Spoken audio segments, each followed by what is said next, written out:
அனைவருக்கும் வணக்கம். நாம் இன்று தேய்பிறை அஷ்டமிக்காக கால பைரவர் உங்களுக்கு கொடுக்கக்கூடிய ஆசீர்வாதமும் செய்தியும் என்ன அப்படின்னு பார்க்க போறோம். ஸோ என்னோட பூஜை ரூம்ல இருந்து நான் தியானம் பண்ணி அதற்கான கார்ட்ஸ் அங்கேயே பார்த்து ஷஃபிள் பண்ணி எடுத்துட்டு வந்துட்டேன். இதுல இருந்து வரக்கூடிய அட்டைகளை வச்சுதான் நான் உங்களுக்கு வாசிப்பு பண்ண போறேன். ஓகேவா? ஸோ சில பேர் கேட்கலாம், என்ன எங்க முன்னாடி எல்லாம் நீங்க ஷஃபிள் பண்ண மாட்டேங்கிறீங்க அப்படின்ட்டு. ஒவ்வொருத்தருக்கு ஒவ்வொரு தனிப்பட்ட தனித்துவம்னு ஒன்று இருக்கு, சரியா? ஸோ அது அவங்க பாணியில விட்டணும். இது ஏன் எங்க முன்னாடி பண்ணல, உங்க முன்னாடி பண்ணல அப்படிங்கிற மாதிரி பிளாஸ் கொஸ்டின் எனக்கு விருப்பம் இல்லை. அதுக்கு அதை படிக்கவும் விருப்பம் இல்லை, அதை கேட்கறதுக்கும் விருப்பம் இல்லை, சரியா? அவங்களோட தனித்துவத்தை அவங்களுக்கு விட்டுடுங்க. இவங்க பண்றாங்க, அவங்க பண்றாங்க, நீங்களும் இப்படிதான் பண்ணணும் அப்படின்னு யாரையும் போட்டு திணிக்க முடியாது. அது திணிச்சா வரக்கூடிய ரிசல்ட் நல்லாவும் வராது. ஸோ இந்த வாசிப்பு அப்படிங்கிறது உங்களுக்கு தெரியும் இல்லையா? இப்போ நான் சில அட்டை எடுத்து வாசிக்கிறேன், அது உங்களுக்கு உணர்வுபூர்வமா பொருந்துதா பொருந்தலையான்னு பாருங்க. பொருந்தலை அப்படின்னா நீங்க பார்க்காம தவிர்த்துடலாம், சரியா? ஸோ சிவன் எஸ் சிவன் அவரோட அட்டையை தான் எடுத்திருக்கேன் காலபைரவருக்கான வாசிப்புக்காக. எனக்கு இப்படிதான் வாசிப்பேன்னா நான் அப்படிதான் வாசிப்பேன்னா, இப்போ 2 வருஷமா ரீடிங் போட்டுட்டு இருக்கேன் அப்படின்னா அது எனக்கு அப்படிதான் பிடிச்சிருக்கு. சும்மா சில வியூஸ்க்காகவும் சில சப்ஸ்கிரைபருக்காகவும் நான் என்னோட கொள்கையை எனக்கு பிடிச்ச விஷயத்த மாற்றிக்க மாட்டேன், சரியா? ஸோ கார்டு உங்கள் முன்னாடி ஷஃபிள் பண்ணணுமா அப்படின்னு கேட்டால் எனக்கு பண்ண விருப்பம் இல்லை, சரியா? பண்ண முடியாதுன்னு இல்லைங்க, அது ஒரு திருப்பின் பாலால் வரக்கூடாது. நீ செஞ்சுதான் ஆகணும் அப்படின்னும் போது செய்ய முடியாது அப்படின்னு நான் சொல்கிற ஆள் தான். ஸோ பார்த்துக்கங்க, என்னடா அந்த பொண்ணு இப்படி பேசுது அப்படின்னு சிலர் நினச்சிக்கலாம். என்ன பண்ணுறது, நமக்காக நம்ம தானே பேசணும், நமக்காக வேற யாரும் பேச மாட்டாங்க இல்லையா? அதற்காக தான். ஓகே, ஸோ எனக்கு எப்படி வாசிக்க படிச்சிருக்கோ நான் அப்படிதான் வாசிப்பேன். இந்த சிவன் இப்போ கையில் இருக்கார்ல, அவர் மேலே அவர் சாட்சியாக நான் சொல்கிறேன், நான் ரொம்ப என்னோட வாசிப்பு ரொம்ப ரொம்ப ரொம்ப உண்மையாக கொடுக்குறேன். அது யாருக்கு சென்று அடையணுமோ அவங்களுக்கு கண்டிப்பாக போகும். யாருக்கு அது போக வேண்டாம்னு தோணுதோ அவங்களுக்கு போகவும் போகாது. நான் சொல்ற விஷயங்கள் அவங்களுக்கு புரியவும் புரியாது. ஏதாவது காய்ச்ச மரத்துல தான் கல்லடி படும்னு சொல்லுவாங்க இல்லையா? அது போல சில பேர் இருப்பாங்க. பட் நான் அதை பத்திலாம் கவலைப்பட மாட்டேன். நான் என் இஷ்டத்துக்கு தான் வாசிப்பு பண்ணுவேன், சரியா? நன்றி. ஓகே, இப்போ முதல் அட்டையை பார்க்கலாம். மெடிடேஷன். நீங்க தியானம் பண்ணக்கூடிய நபர்களா இருக்கலாம், யோகாசனம் பண்ணக்கூடிய நபர்களா இருக்கலாம். ஆனா இப்ப சில காலங்களா பண்ணாம கூட போயிருக்கலாம். பட் காலபைரவர் உங்களுக்கு கொடுக்கக்கூடிய விஷயங்கள் என்னன்னா, உங்களோட மனசை உண்மை நிலையில ஆத்மா சாந்தி. எஸ், என்னதான் நம்ம காசுக்காக இல்ல நம்மளோட தேவைக்காக ஓடிக்கிட்டே இருந்தாலும் நம்மளோட உடல் சுவர் இருந்தா தானே சித்திரம். ஸோ உங்களோட ஆன்மா, அதை நீங்க பலப்படுத்திக்கோங்க. ஆன்மாங்கிறது அடுத்தடுத்த ஜென்மத்துக்கு வரக்கூடிய ஒரு விஷயம். அந்த உடல் அப்படிங்கிறது நம்ம போட்டுக்கிற சட்டை மாதிரி தான். ஓகே, ஸோ தேவையில்லாத விஷயங்கள் எல்லாம் விட்டுட்டு எப்பப்பெல்லாம் தியானம் பண்ண முடியுமோ அப்பப்பெல்லாம் தியானம் பண்ணி நீங்க உங்களை ஒரு அமைதியான நிலையில வச்சுக்கோங்க. அது உங்களோட மனம் சார்ந்த ரொம்ப ஒரு மேன்மையா இருக்கும். ஓகே, பணம் காசு மட்டும்தான் வாழ்க்கைன்னு கிடையாது. உங்களோட மனதுல எவ்வளோ அமைதி நிலவுதோ அதுவே ஒரு மகிழ்ச்சியை கொண்டு தரும் உங்களுக்கு. ஸோ எந்த வெளிப்புற பாதிப்புகள் ஏதாவது இருக்கு அப்படின்னா உடனே டக்குன்னு உட்காந்து தியானம் பண்ணிடுங்க. அவ்வளவுதான். அந்த தைலம் தடவி தலைவலி எல்லாம் போகுமான்னு கேட்டா அதெல்லாம் போகாது. நீங்க ஒரு 10 நிமிஷம் தியானம் பண்ணுங்க. கண்டிப்பா அந்த வெளிப்புற தொல்லைகள், ஏதாவது சுற்றுப்புற சூழ்நிலை சரியில்லை, ஒரு அமைதி கெடுது அப்படின்னா தியானம் பண்ணுங்க. என்னடா தியானத்தை பத்தி இவ்வளவு பேசுறேன்னா, நீங்க பண்ணி பாருங்க, கண்டிப்பா உங்களுக்கு அது புரியும். அப்ப மத்தவங்க நம்மளை சுத்தி என்னதான் பிளான்னு இறைச்சல் போட்டுட்டு இருந்தாலும் நம்மளுக்கு எதுவுமே தொல்லையா இருக்காது. நமக்கு எது தேவையோ அந்த ஒரு பாதையில நம்ம பயணிக்க ஆரம்பிச்சிருக்கோம், சரியா? அதே போல மன்னிப்பு. எஸ், மன்னிக்கிறவங்க பெரிய மனுஷங்கன்னு சொல்லுவாங்க இல்லையா? அதற்கான அட்டைகள் தான் வந்திருக்கு. மன்னிப்புங்கிறது ஒரு நேர்மறையான ஆற்றலையும் நேர்மறையான ஒரு பக்குவத்தையும் நம்ம கிட்ட கொண்டு சேரும். நீங்க எதையாவது உங்க கடந்த காலங்கள்ல யாராவது உங்களை கஷ்டப்படுத்திட்டாங்க, ஒரு கோபமோ வேதனையோ இல்ல ஏமாற்றமோ எதுவா இருந்தாலும் சரி, மன்னிச்சிடுங்க, இல்லைன்னா மறந்துடுங்க. இது ஏன் நான் மன்னிக்க சொல்றேன் அப்படின்னா, இப்ப நீங்க தியானமோ தவமோ யோகமோ பண்றீங்க, சரியா? ஒரு நல்ல வீட்டை சுத்தம் பண்றதுன்னு சொல்லுவாங்க. கஷ்டப்பட்டு நம்ம மாங்குன்னு சுத்தம் பண்ணுவோம். நம்ம அந்த சுத்தம் பண்ணிட்டு ஏதாவது ஒரு தேவையில்லாத ஆற்றல், தேவையில்லாத விஷயங்கள் நமக்கு உள்ள வந்துருச்சுன்னா அப்புறம் அந்த சுத்தம் பண்றதுக்கான பொருளே இல்லாம போயிடும் இல்லையா? இப்ப நான் கூட பாருங்க, முதல்ல சொன்னேன் இல்லையா, எனக்கு இப்படிதான் வாசிக்க படிச்சிருக்கேன், நான் இப்படிதான் வாசிப்பேன். ஸோ யார் பாக்குறீங்களோ பாருங்க, பார்க்காதவங்க வேண்டாம் அப்படின்ட்டு. அது போலதான் சில விஷயங்கள் நம்ம வேண்டான்னு விட்டுடலாம். இந்த வாசிப்புல நான் இப்ப சொன்ன விஷயங்களை நான் அப்படியே விட்டுடுவேன். அது திருப்பி தூக்கி சுமக்க மாட்டேன். ஸோ அது ஒரு சிலருக்கு பதிலா அமையட்டும் தான் நான் சொன்னேன். சரியா? அதே போலதான் சில விஷயங்கள் உங்களுக்கு பிடிக்கலையா, பிடிக்காததை விட்டு நீங்க நகர்ந்துருங்க. என்னைக்குமே ஒரு வேண்டாத எனர்ஜி, அந்த வேண்டாத ஆற்றல், இதெல்லாம் தான் நம்மளுக்கு உடல் உபாதைகளா இருக்கலாம், இல்ல நம்ம செய்யக்கூடிய செயல்கள், காரிய தடைகள் ஏதாவது வந்துகிட்டே இருக்கும். ஸோ நீங்க நல்லா பாருங்க, தியானம் பண்ணிட்டு எல்லா குப்பையும் அகற்றிட்டு ஏதாவது ஒரு கோபமோ வருத்தமோ எதுவா இருந்தாலும் வேண்டாம், இதை ஃபுல்லா டெலீட் பண்ணி விட்டுருன்னு டெலீட் பண்ணிடுங்க. கண்டிப்பா நிறைய நல்ல விஷயங்கள் உங்களை நோக்கி வரும். சரியா? நிறைய நல்ல விஷயங்கள்னு நான் சொன்னேன். சொல்லி முடிக்கிறதுக்குள்ள கணேஷே வந்திருக்காரு பாருங்க, லார்ட் கணேஷ். ஸோ இது ஒரு புதிய துவக்கமா இருக்கலாம். ஓகே, நம்மளும் சொல்லுவோம் இல்லையா நிறைய வாசிப்புல, உங்களுக்கு ஒரு புதிய துவக்கம், புதிய துவக்கம்னு. புதிய துவக்கம் எங்க இருந்து வரும் நீங்க சொல்லுங்க? புதிய துவக்கம்ங்கிறது நம்ம பழசு, அந்த பழைய கர்மா, நம்மளோட செய்கைகள்ல இருந்தும் நமக்கு சில விஷயங்கள் வந்திருக்கும். ஓகே, அந்த மாதிரி வேண்டாத விஷயங்கள் எல்லாம் விட்டு விலகி ஒரு இருட்டுல இருந்து வெளிச்சத்துக்கு நகரும் போதுதான் அந்த துவக்கம்ங்கிறதே வரும். நீங்க இந்த பழைய கோபமா இருக்கட்டும், இல்ல ஏதோ ஒரு வேண்டாத ஆற்றல் எல்லாம் பிடிச்சு வச்சுக்கும் போது 1000 சூரியன்கள், எஸ் 1000 சூரியன் வந்து நம்மளை நோக்கி வெளிச்சம் கொடுத்தாலும் நம்ம இருட்டிலேயே தான் உட்காந்துட்டு இருப்போம். நம்ம என்னைக்கு நகர்றோமோ, கணேஷ் கூட நகர்றாரு பாருங்க, நடக்கிறாரு, ஒரு அடி முன்னாடி எடுத்து வைக்கிறாரு. எஸ், இந்த பழைய விஷயங்கள் நான் சொல்றேன் இல்லையா, இது நபர்களா இருக்கலாம், சூழ்நிலையா இருக்கலாம், நம்மள ஒரு துரோகத்தின் யாராவது தள்ளி விட்டுருக்கலாம், ஏதோ ஒண்ணு நமக்கு ஒரு விஷயம் கஷ்டம் கொடுக்குது, இல்ல நம்ம யாருக்காவது ஏதோ கஷ்டம் கொடுக்குறோம் அப்படின்னா இதெல்லாம் மூட்டை கட்டி வச்சுட்டு நம்ம வாழ்க்கைக்கு இப்ப இந்த க்ஷணம் இந்த ரீடிங் நீங்க பாக்குறீங்கன்னா உங்க வாழ்க்கைக்கு எது உபயோகமா இருக்குமோ அதை நோக்கி நகர்வது. படிக்கக்கூடிய மாணவர்களா இருக்கலாம், இல்லத்தரசிகளா இருக்கலாம், தொழில் செய்யக்கூடிய நபர்களா இருக்கலாம், யாரா வேணா இருக்கலாம். நேற்று நடந்த விஷயங்கள் நமக்கு சரியா வரல அப்படின்னா இன்னைக்கு நம்ம செய்யக்கூடிய விஷயங்கள்னாலதான் நாளைங்கிற ஒன்றை பிறக்கிறது. ஸோ பார்த்துக்கங்க, உங்களுக்கு இந்த வாசிப்பு பொருந்துதான் பாருங்க, பொருந்துனா எடுத்துக்கோங்க. ஸோ கணேஷோட லட்டு மாதிரி உங்க வாழ்க்கையும் ரொம்ப ஸ்வீட்டடு கொண்டாடு அப்படிங்கிறது இருக்கும். ஸோ இந்த தாமரை மலர் பார்த்தீங்களா, ஸோ லக்ஷ்மி கடாட்சம், இந்த லக்ஷ்மி கடாட்சம்ங்கிறது எங்க வரும்னா நம்ம வேண்டாத விஷயங்கள் எல்லாம் விட்டு நகரும் போது கண்டிப்பா வரும். ஒரு நல்ல செய்தி, நல்ல துவக்கம்ங்கிறது உங்களோட மாற்றத்தில் இருந்து மட்டும்தான் பிறக்குது. ஸோ இந்த காடு, இந்த கணேஷ், சிவபெருமானா இருக்கட்டும், காலபைரவரா இருக்கட்டும், இவங்களெல்லாம் பார்க்கறனால ஒரு மாற்றம்ங்கிறது நிகழவே நிகழாது. நீங்க என்னைக்கு மனதார உணர்ந்து என் வாழ்க்கையில நான் அடுத்த கட்டத்துக்கு போகணும் அப்படின்னு நினைக்கிறீங்களோ அப்ப நிஜமான மாற்றம் தொடங்கும். அது வரைக்கும் இது ஒரு வாசிப்பாவோ செய்தியாவோ தான் உங்க காதுக்கு வரும். சரியா? நல்லா இருக்கு, கணேஷ் பெருமான் சூப்பரா அழகா இருந்திருக்காரு. எஸ், ஹனுமான், வாவ், கணேஷ் ஹனுமான் ரெண்டுமே பார்க்க அவ்வளோ ஒரு அழகா இருக்கு.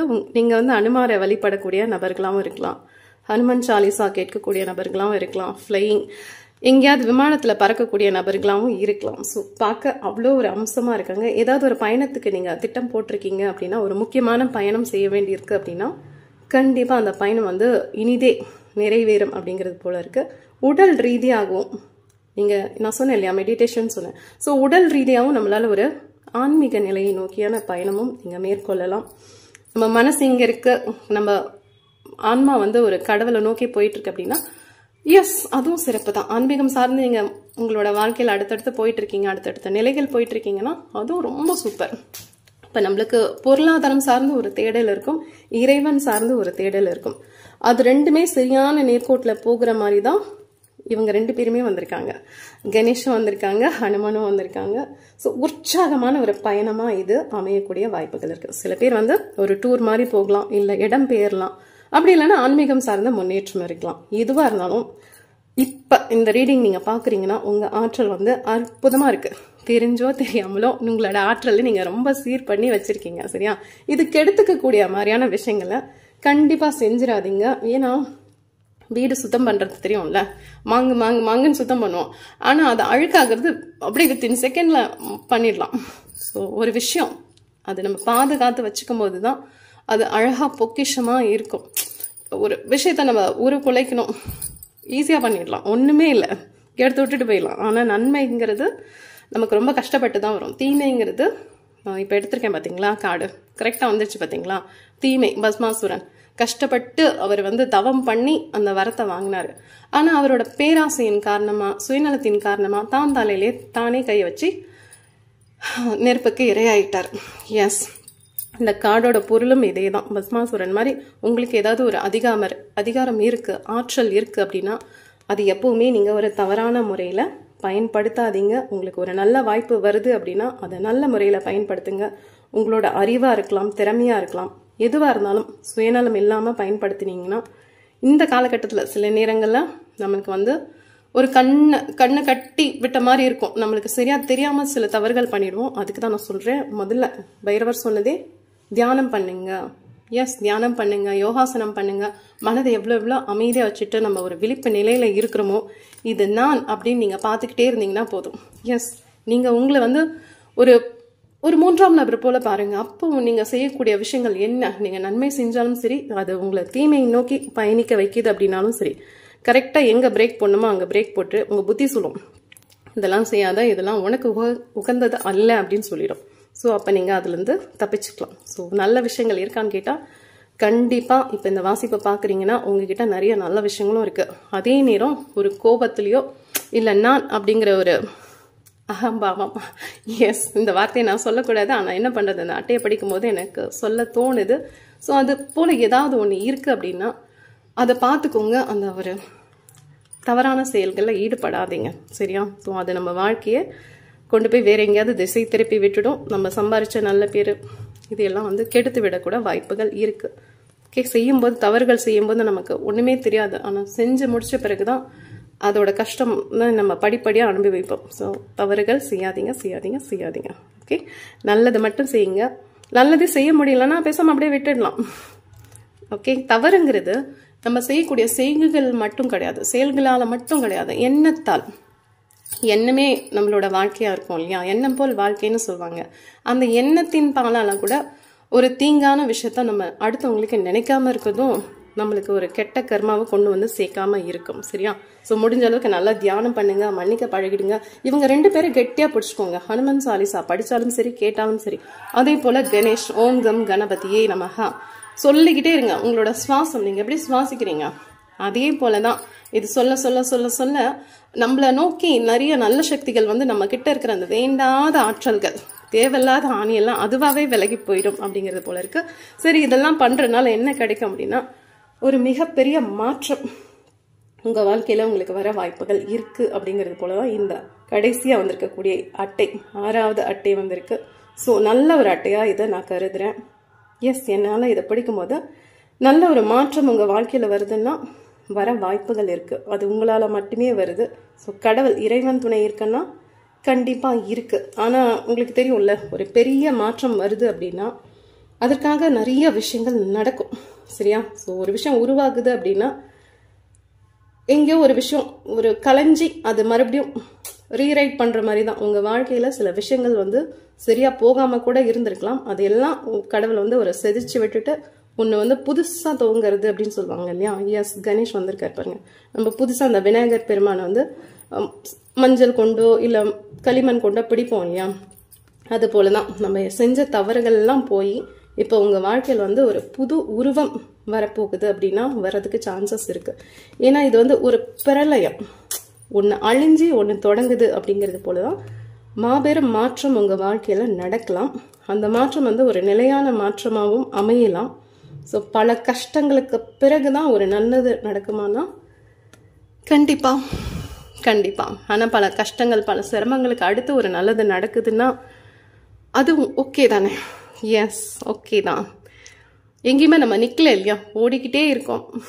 பரவாயில்ல, கடைசியில் அந்த ஜெயிக்கிறதுக்காக தானே ஓடுறோம். ஸோ ஒரு மேஜரான சேஞ்ச் இருக்கா அப்படின்னு கேட்டால் கண்டிப்பாக இருக்குது. சில பேருக்கு வந்து சில மாதங்கள் கஷ்டப்பட்டிருப்பாங்க, சில பேர் இன்னும் சில வருடங்கள் கஷ்டப்பட்டிருப்பாங்க. ஆனால் அந்த போட்ட உழைப்பாக இருக்கலாம், வாங்கின அடியாக இருக்கலாம், அவமானமாக இருக்கலாம், தெரியல. இந்த அட்டையை பார்க்கும்போது அவ்வளோ கஷ்டமாக இருக்குது. ஏன்னா ஒரு பிரளயம் அப்படின்னா அது இந்த நம்மளோட பிரபஞ்சத்துக்கு, ஒரு பூமிக்கு ஏதாவது ஒரு இப்போ ஒரு சுனாமியோ ஒரு பூகம்பமோ வந்தாலே நமக்கு எவ்வளோ கஷ்டமாக இருக்குது. அப்போ ஒரு தனி மனிதன் ஒரு இவ்வளோ கஷ்டப்படுறான், அவன் வாழ்க்கையில் அவ்வளோ கஷ்டத்தை சந்திக்கிறான் அப்படின்னும் போது அந்த கஷ்டங்கள்லாம் தாண்டி கண்டிப்பாக அவனுக்கு ஒரு நன்மை வரும். அதுக்கு தான் நான் முதலே சொன்னேன், தியானம் பண்ணுங்க.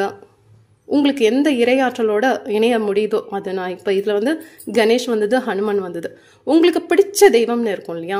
இல்லை இயற்கை பிடிக்குமா? எஸ், அது கூட ஓகே தான். ஏதோ ஒரு ஆற்றல் கூட சேர்ந்து பயணிக்கும் போது நம்ம தவறு பண்ணக்கூடிய வாய்ப்புகள் ரொம்ப குறைவாக இருக்கும். அதனால தான் பத்மாசுரன் கார்டு வந்தபோது கூட நான் சொன்னேன், நம்ம வேணும்னு எந்த தவறும் பண்ண மாட்டோம். சில நேரங்கள் புத்தி கெட்டு ஏதோ ஒரு ஆத்திரத்திலையோ அவசரத்திலையோ ஒரு ஆசையின் பாலையோ சில தவறுகள் பண்ணிடுவோம். அது நம்ம வாழ்க்கையை சிதைச்சிடும். ஸோ பைரவர் இன்னைக்கு உங்க கண்ணு முன்னாடி தோன்றி உங்களுக்கு சில விஷயங்கள் கொடுக்குறாங்கன்னா அது உங்களோட வாழ்க்கையை அடுத்தடுத்த நிலைகளுக்கு எடுத்து செல்வதற்காக மட்டும்தான். ஸோ மாற்றம்ங்கிறது கண்டிப்பா இருக்கு. ஆனா அதுக்கு முன்னாடி சில பல கஷ்டங்களை நம்ம சகிச்சுக்கிட்டு பொறுத்துக்கிட்டு சில சவால்கள் வந்ததுன்னா அந்த சவால்களை எதிர்கொண்டு அதற்கப்புறம் ஒரு பெரிய மாற்றங்கள் கிடைக்க வாய்ப்புகள் இருக்கு. அதே போல பயணம், நான் சொன்னேன் இல்லையா, ஹனுமன் அட்டையை பார்க்கும்போது பயணங்கள் ஏற்படுவதற்கான வாய்ப்புகளும் இருக்கு. இது வெளிநாடுக்கான பயணமா இருக்கலாம், வேலை மாற்றத்துக்கான பயணமா இருக்கலாம்.